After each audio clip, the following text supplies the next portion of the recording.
Hola a todos jóvenes, el día de hoy nos encontramos en Kioto, Japón, para llevarles a ustedes una casa distinta, una casa moderna o contemporánea. Para los arquitectos, el decir moderno es referirnos a una corriente del año 1910, 1920 hasta el 1950 aproximadamente, cuando cambiamos de la arquitectura clásica, neoclásica, a algo totalmente distinto, que es el modernismo. Pero nos referimos muchas veces también al moderno, a lo nuevo, a lo actual. Pero también a veces usamos el término contemporáneo, que se refiere a la arquitectura que se hace en nuestra época, en nuestros días. Esta es una casa remodelada, tradicional de los barrios de Kioto, como los que hemos visto. Terrenos pequeños. Vamos a ver con nuestro láser cuánto mide. 2.90. 2.90, lo cual nos da aproximadamente un poco más por el ancho de las columnas, un 3.20.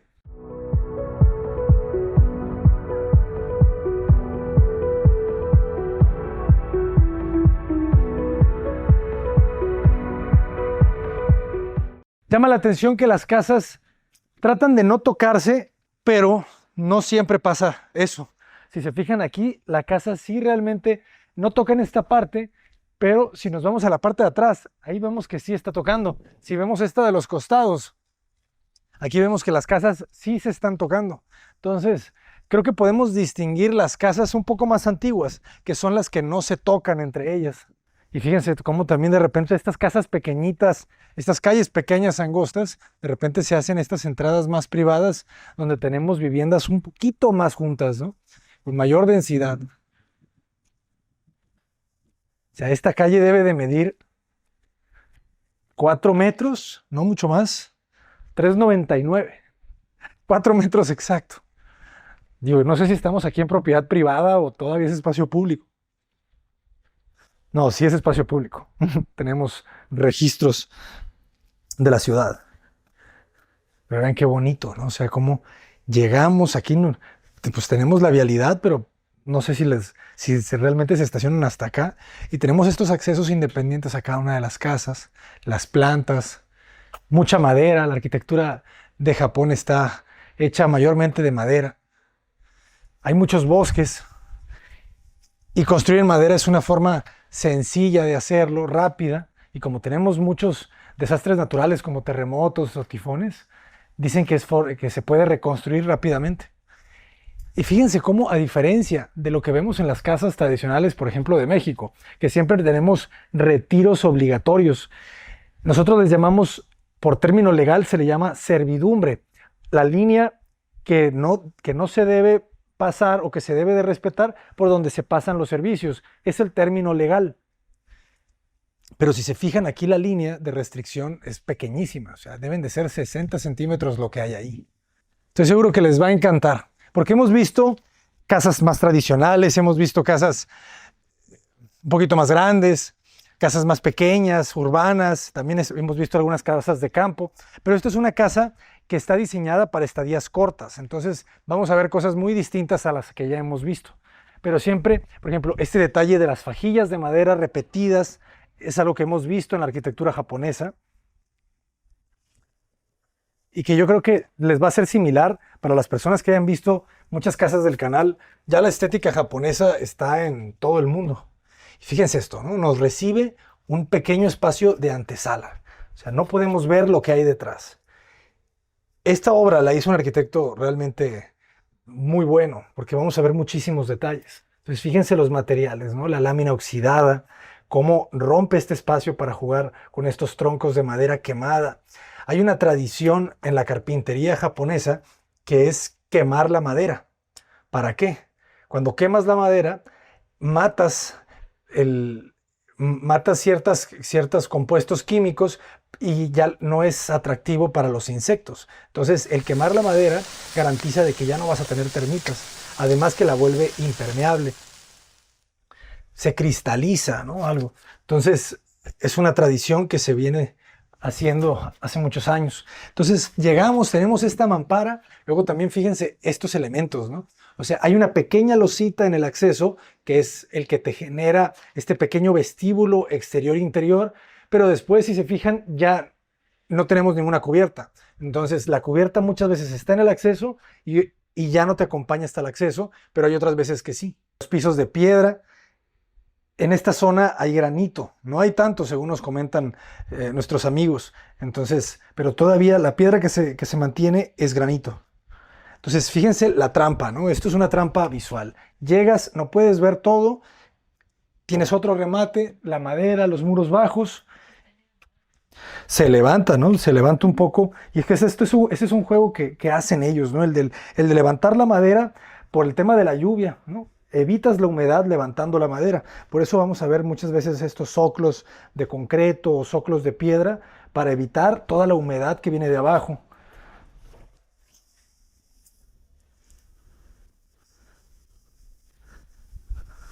Y si llegamos de este lado, descubrimos el patio de acceso. O sea, aquí no caben los coches, aquí es solamente para contemplar. Pero esta calidad del patio japonés, en donde en un espacio muy pequeñito hacen muchas cosas para darle una sensación de naturaleza, de silvestre, de que es un espacio que está de alguna manera libre, ¿no? Que se da solo, pero cuando ya uno analiza, vas a ver ciertos detalles. Por ejemplo, en la jardinería japonesa, a ellos les gusta mucho el musgo. Entonces, el musgo va a ser un detalle clásico en el jardín japonés. Distintos tipos de lechos, de plantas. Y este árbol que a mí me recuerda el arrayán allá en México.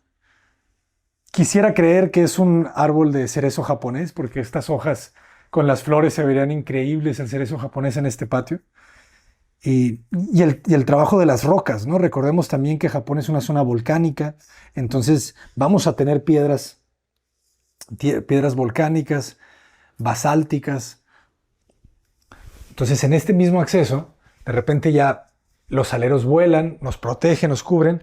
Y esto me llama la atención también, que hemos visto mucho en la casa japonesa, grandes ventanales hacia el exterior, pero contenidos, ¿no? Como hay un tema ahí de la privacidad y la intimidad que todavía no logro entender.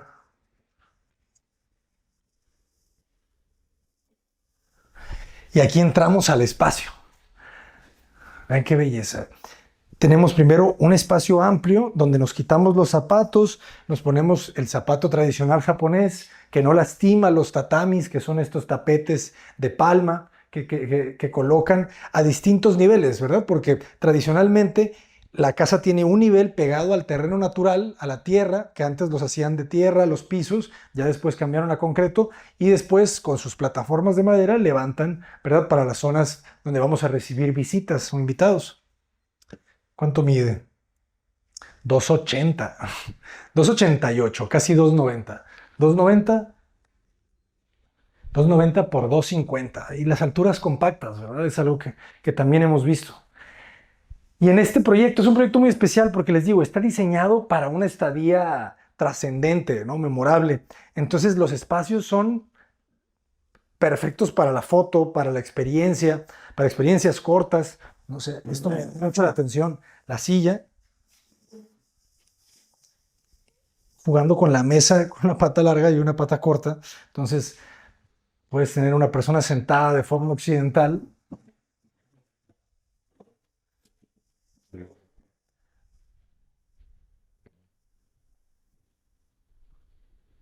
O puedes llegar aquí, ¿verdad? Y te sientas de modo japonés. Es muy bonito, ¿no? Y luego podemos ver esto, ¿no? Este material, el cambio de las texturas, porque en la parte del acceso tenemos madera y después tenemos esta hoja que parece hoja de oro, que me recuerda a Matías Geritz, a Barragán. Hay un juego ahí también con con los monasterios. La arquitectura del monasterio en Japón, el budista, es la que origina realmente toda la estética de su arquitectura, porque los samuráis, aquí en Japón los samuráis gobernaban los territorios.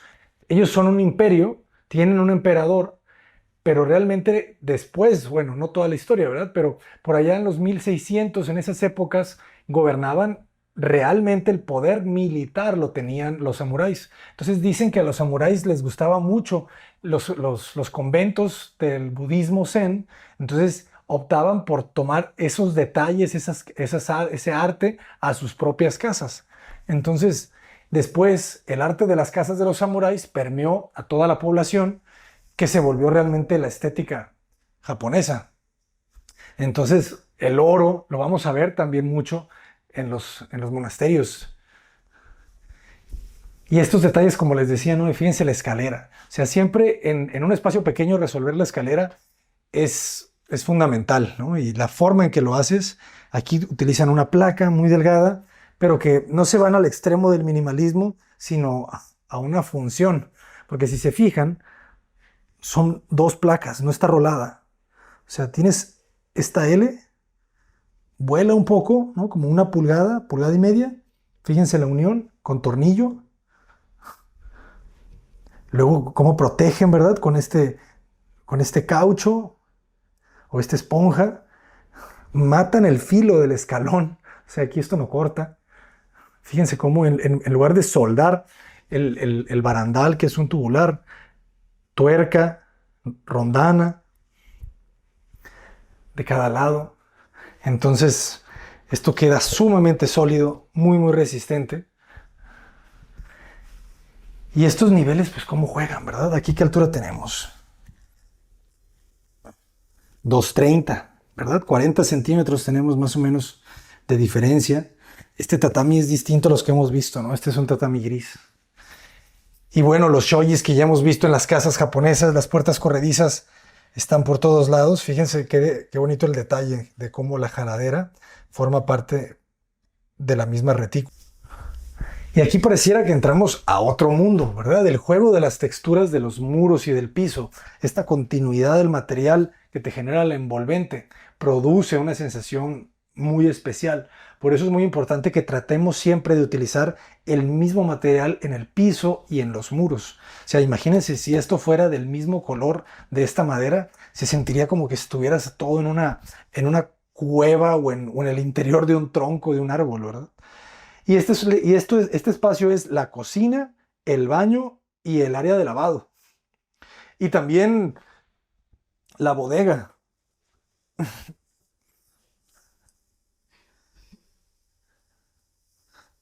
Está buenísimo.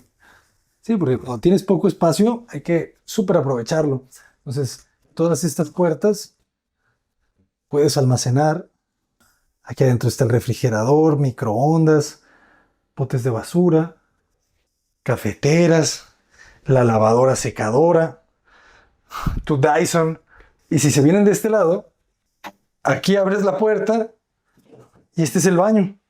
Aquí el baño en una cabina que llama mucho la atención, como la regadera forma parte de toda esta cabina. Entonces, en este piso, todo lo que cae en el agua aquí se puede ir a través de esta coladera. Y ustedes se preguntarán, ¿qué pasa con la madera? Pues son maderas especiales, ¿verdad? Probablemente es una madera sintética porque tiene una especie de colchón. ¿Pueden ver? Aquí se aplasta un poquito. Y en esta parte es más plástico. Entonces, aquí tenemos este sello que nos protege del agua. La mayoría de los baños japoneses tienen una tina, calefacción, porque puede hacer mucho frío también acá en Japón. Y los controles de mando independientes. Y también independiente está la taza. A través de este shoji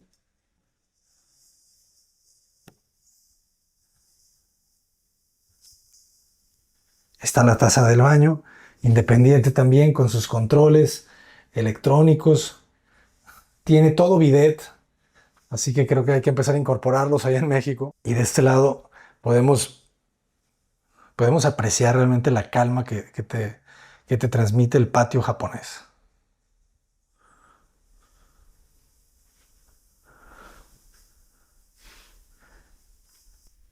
Y eso es algo bien bonito, ¿no? Cuando no tenemos el coche en la casa, vean todo lo que se puede crear. Entonces, esto te deja pensando cómo van a ser las casas del futuro cuando los coches ya no sean tan necesarios. ¿Qué pasaría cuando nos podamos teletransportar? ¿Qué pasaría Cuando seamos tan pocos y el transporte público sea tan bueno que no se necesiten tanto los coches. ¿Cómo va a transformarse la vivienda? O sea, porque todo el vacío se va a aprovechar. Acompáñenme a la parte alta porque les va a gustar.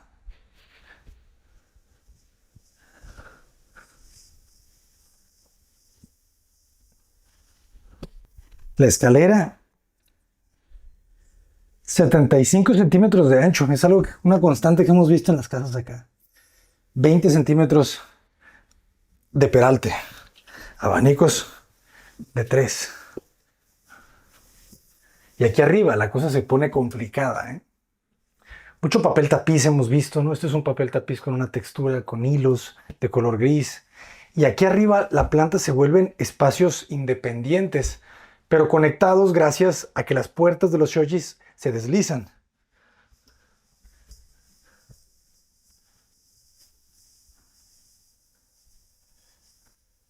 La luz blanca que pasa a través del papel japonés es algo realmente maravilloso. O sea, el arte, a ver si les dejamos por aquí alguna liga para que vean un documental de cómo se fabrica el papel japonés. Es un proceso muy delicado y que no todas las personas lo hacen de la forma ancestral. Obviamente ya hay procesos más industriales, pero el arte del papel original es una joya. Entonces fíjense cómo los muros no tocan el techo. O sea, entonces realmente, como les decía, un poco la intimidad en la cultura japonesa es muy distinta a la intimidad, a la privacidad en el occidente. Entonces, corremos estas puertas y la habitación es una mezcla de modernidad, de minimalismo, tradición. Es un poco como estar adentro de un salón del té, ¿verdad? En el que te agachas y puedes ver un poquito la mirada hacia abajo. Esto es una cama, ¿verdad? Entonces realmente aquí te duermes, pero yo siento que estas ventanas en la parte de abajo, pues al final es para eso, ¿no? Es para que tengas esta visual siempre en este sentido. Y quizá cuando te duermes, ¿verdad? Puedes estar viendo a tu musgo y a tu patio japonés. Y fíjense qué bonito esto, ¿no? De repente juegan con el diseño de los shojis.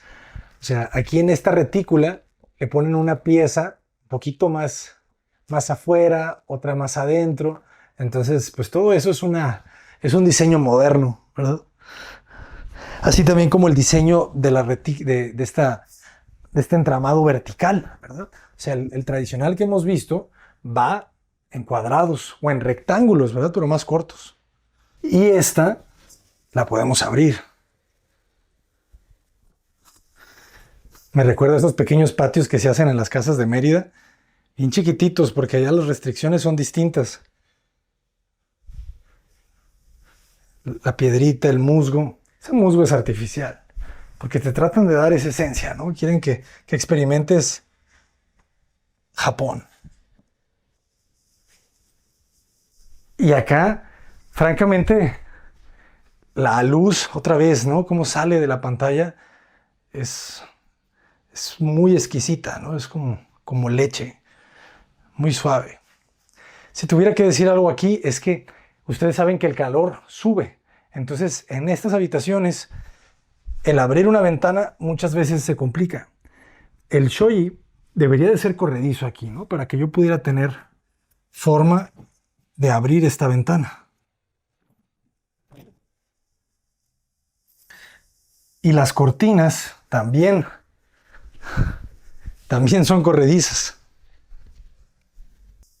Entonces, si te quieres quedar aquí dormido todo el día, se puede. Y la luz, fíjense cómo son luces muy controladas.